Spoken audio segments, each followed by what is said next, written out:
Welcome to the Fast Five Business News by Fear and Greed. I'm Michael Thompson, and good morning, Sean Aylmer. Good morning, Michael. Sean, today in just 5 minutes, we're talking all about alternative investments, and these are really alternative things that you might never have even thought about as a potential investment. And if you want to know about them, you got to go to Stefan von Imhoff, the co-founder of alternative investing community fund alts.co, ALTS.co, a friend of our podcast for a while now. Stefan, let's start with tequila.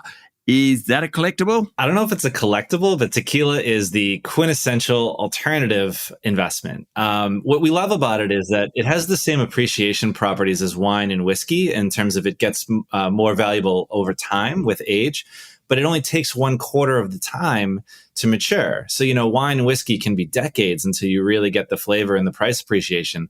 But tequila goes from Blanco to Extra Añejo in just 3 or 4 years.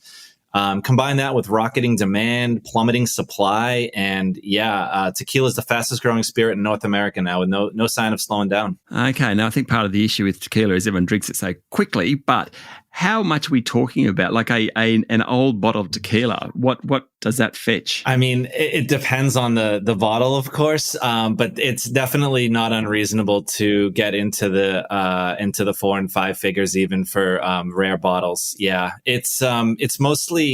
Yeah, usually under 1,000 is a safe bet, but there are definitely bottles that are over 4 digits. Okay, vinyl records, one of my favourite things. A year ago, I was given a record player again. I took all mum's old records from the family home. I've got those. Is there a market for vinyl records? Vinyl is incredible. It's the vinyl revival is now in its 17th year of solid growth, and I'm a vinyl collector myself, and I'm proud and happy to say that vinyl outsold CDs for the very first time last year. So in 2023 was the first year that vinyl outsold CDs. So the kids are collecting them. The value is going up. There's still not enough supply. A lot of the old factories basically shut down, and yet the demand kept growing and rising. It's kind of like a cool hipster thing now, and it's a great market. I love it. Cool hipster, you're talking me. Clearly not. What about domain names, Stefan? Yeah, I think that the interesting thing that's happening in domain names right now in that market is that domain names are starting to get rented out and leased. So, for example, companies that want to buy a domain name, instead of buying the actual name, they maybe rent it for a few years. Now you think, why would you rent it instead of buy it? Well, because a lot of the domain names that are premium are very, very expensive. A lot of the old .coms and the short names are very, very expensive. And the startups that want to buy them don't know, frankly, if they're going to be around in a few years. I mean, startups are very, a lot of them fail. So to save cash, what they do is actually just rent them from the owner. And so the owner gets to keep them, and they hope that it maintains and continues to increase in value.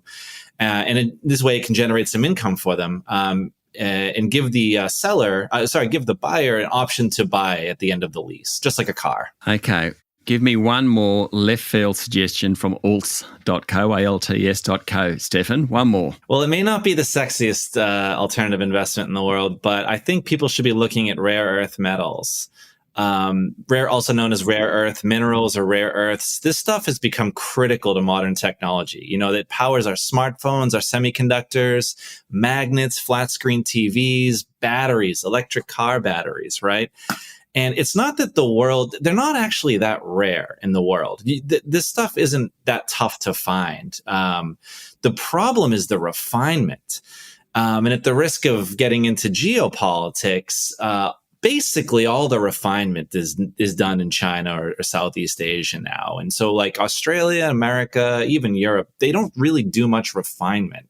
So since all that refinement of these rare metals flows through these other countries, they kind of have some pricing power there. And so it's causing the prices to rise in the long term. So again, rocks aren't the sexiest thing in the world, but boy, are they needed for today's society. So that's one I would look at. Stefan, for a cool hipster like me, I love rocks. Thank you very much for being part of Fear and Greed Summer. Thank you. That was Stefan von Imhoff, co-founder of alternative investing community fund alts.co. There you go, Michael. Vinyl records, domain names, tequila maybe, rare earths. Take your pick. The vinyl revival, there is actually something addictive about going into, say, Vinnie's or something like that and just digging through the bin of all of the old vinyl records. I was doing it the other day, had no idea what I was looking for. I don't even own a record player.